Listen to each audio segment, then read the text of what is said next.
Asatala mahando zoto limahanda. Baba nezita la Jesu. Arekesete limahanda rabozita la mahando. Mazete likarabado zoto limahanda raboza. Rikete lima zoto limahanda rabozoto lika brada zata limaha. Rekezete limahanda rabozete lika brada zata. Baba nezita la Jesu. Baba ndinokutenda iyi Baba nezita la Jesu. Jehova ndinokukudza ipanguva ino Jehova. Baba ndinokutenda ino kuti makatendeka riza talimahanda zaya. Baba nezita la Jesu powa imbiri Jehova nokuti makatendeka zita renyu rinofanira kukudzwa Jehova panyika nokudenga mazoto likapradaza. Baba nezita la Jesu, nezita la Jesu kudzwa Jehova mukati mwa upenyu wangu mazoto limahanda raboza. Haleluya. Ama mudikani pa wakaona matambudziko wachiwanda mukati mwa upenyu wako, wakabva waona sokuti Jesu avasisipo, wakabva waona sokuti Jesu avachisinanya na upenyu wako. Asi rega ndikuudze hama mudikani panguva ino, tina Jesu wakauya kuzofira iwe weneni, tina Jesu wakauya kuzotidzikinura. Kunyange hondo dzikure seya mukati mwa upenyu wedu, kunyange hondo dziwande seya mukati mwa upenyu wedu, tina Jesu wakauya kuzofira iwe wenene, tina Jesu wakauya kuzotidzikinura. Nezita la Jesu mweya yakaipa iri mukati mwa upenyu wako, nezita la Jesu ndinoiparadza panguva ino. Nezita la Jesu, Jesu, Jesu, Jesu pindirai Baba mukati mwa upenyu wedu Mwari. Jesu, Jesu, Jesu uyai Jehova kuzotidzikinura ndava wakaipa Baba au aruyisana ne upenyu wedu Jehova. Baba ndinokutenda mweya mutsvene, kudzwai Jehova mweya mutsvene. Baba nezita la Jesu musatisiya Baba, ndava tinochema kwamuri Jehova. Tinoda kuti Jehova muve nesu nguva dzose. Wakaipa Baba ari kuwirisana nesu Baba ndinokutenda mweya mutsvene, kudzwai Jehova nokuti makatendeka, kudzwai Jehova puwa imbiri nokuti muri mutsvene. Baba nezita la Jesu maraza karima handereboza rebedezoto limahandareboza arabozoto limahandareboza.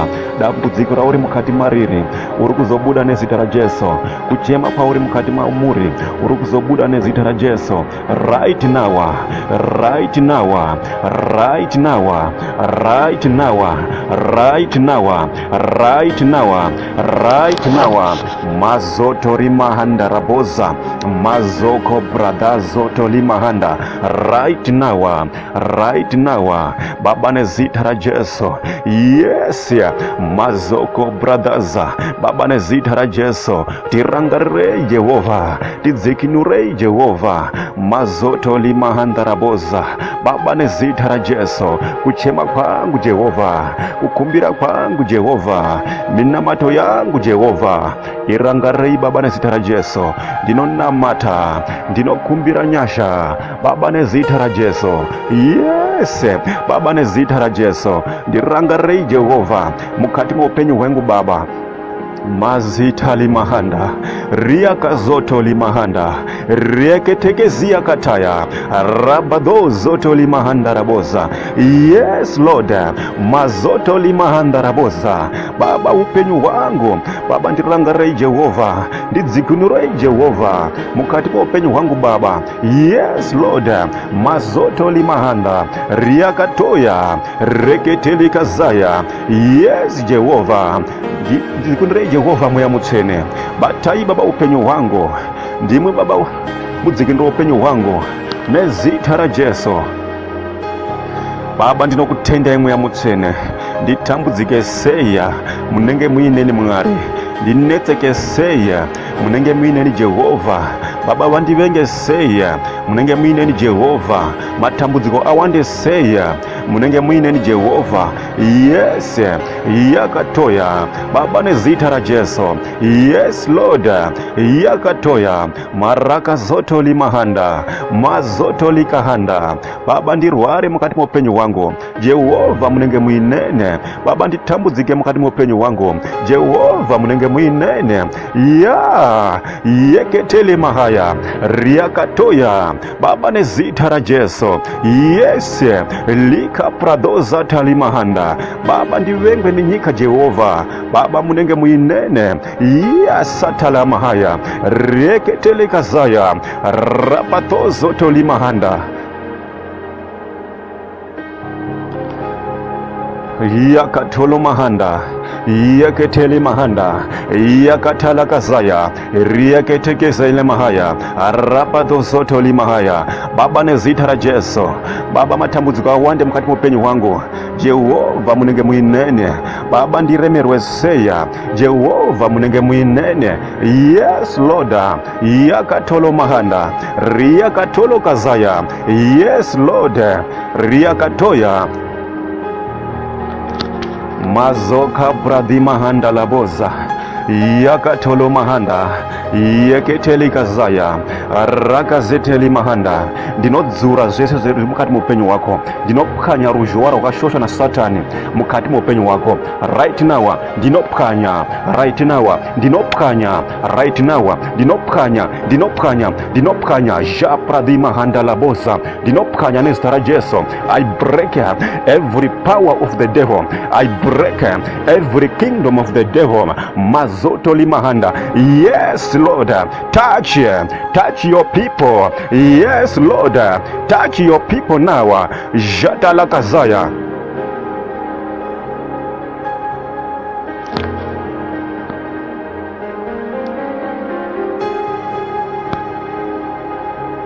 Jesu. Yes Lord.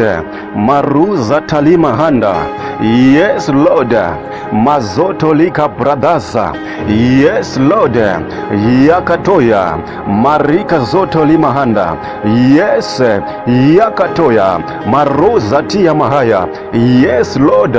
Rika pazoya. Maruba zotolimahanda. Yes. Lika pradozotolimahanda. Rakazatalia. Maruba zakalia. Yeketekete. Ribado zotolimahanda. Yes. Yakatoya. Rabado zotolimahanda. Yes Holy Spirit. Jo pradimahanda. Razatalimahando. Zeki pradima zeketelia. Yes. Yakatoya. Rabado zokotolia. Maruza talik brada zatalia. Jatalakazeya. Yotolikazaya. Arezetelia. Yes. Jo pradimahanda lazoya.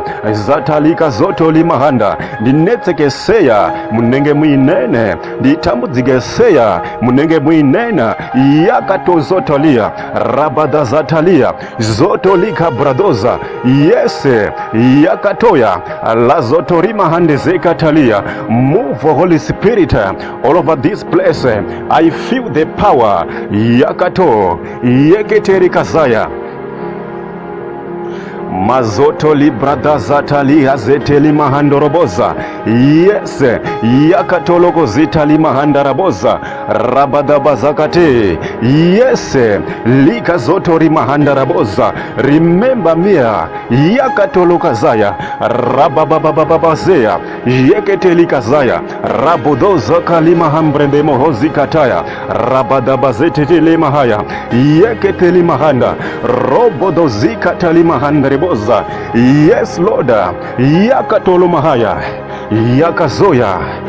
Yeketelinga hazelikataya. Maruba dozoto limahandreboza.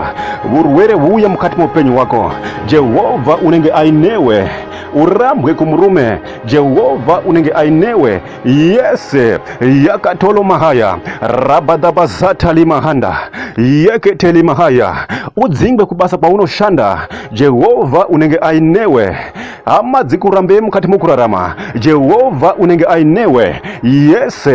Yes Lord. Yes Holy Spirit. Yes Lord.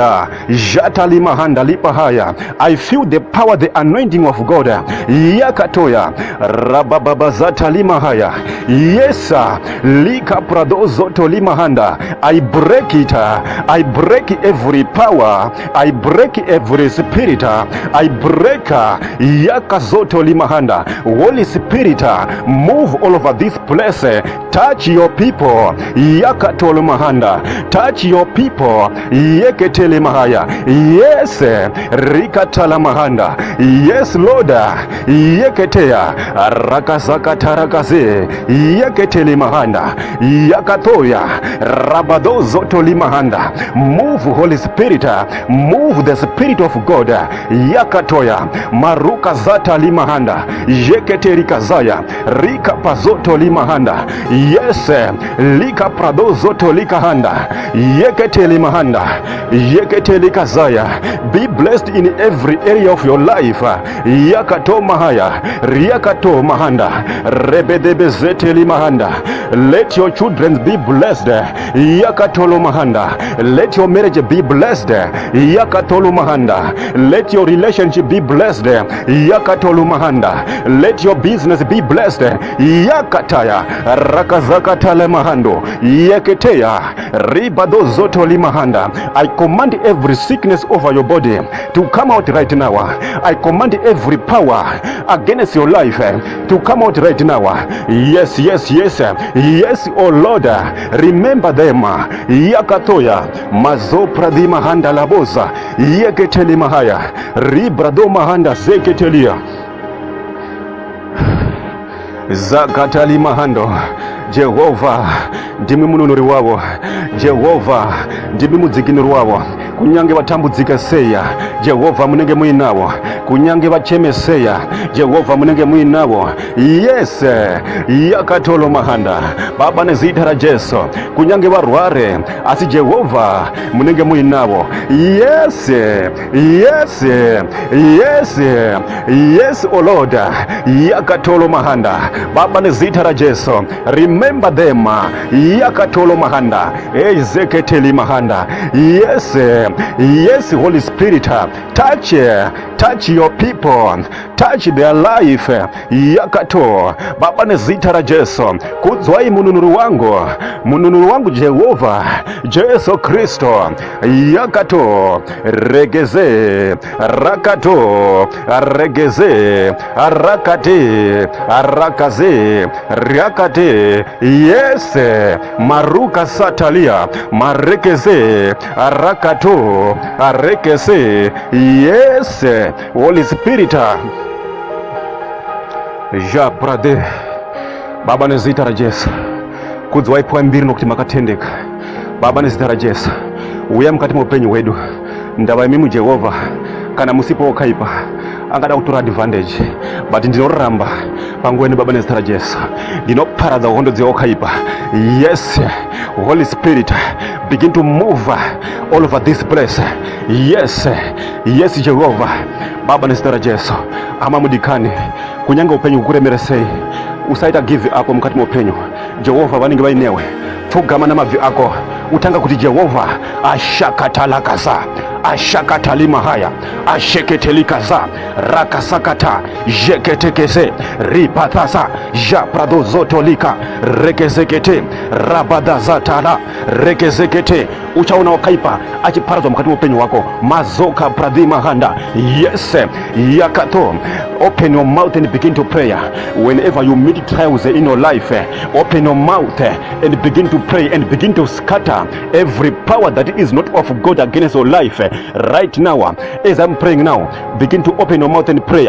Japradima handa zaya rekezeketelima handa zaya rakazakatalima haya yeketerika zaya marakazeketelia rakazokotolikataya marakatakaterikataya rokozokotolikataya rikezeketelikataya rakasakatalakato rekezeketelikataya rebebezeketelikataya marekezekete rikazakatalikato marobodozokoto lakazeterikata rabababazekete likazagatorikata Jehova tirangareya jotolikazakate Jehova tinunureya zeketerikatarakato rangarai baba wana wangu yeketerikata rangarai baba marriage yangu reketerikata yes rangarai baba business rangu reketerikata rangarai baba relationship yangu reketerikato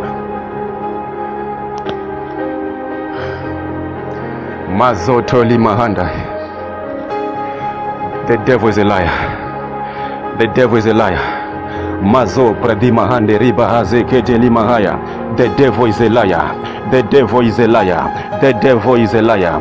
The devil is a liar. The devil is a liar. Ndawona warupafatwa. The devil is a liar. Ndawona wabudirira. The devil is a liar. Ndawona wapolisa kuvamurwere. The devil is a liar. Ndawona waenda paunda kwenda. The devil is a liar. The devil is a liar. The devil is a liar. The devil is a liar. Yes, the devil is a liar. The devil is a liar. The devil is a liar. Yes, the devil is a liar. The devil is a liar. The devil is a liar. Yes, the devil is a liar. The devil is a liar. Touch your people. Touch your people. Touch your people. Touch your people. Touch them, Holy Spirit, now. Touch your people. Touch your people. Touch your people. Maze pradima haze kedeli mahanda. Yekete, yekete, yekete, yekete, yekete. The devil is a liar. The devil is a liar. The devil is a liar.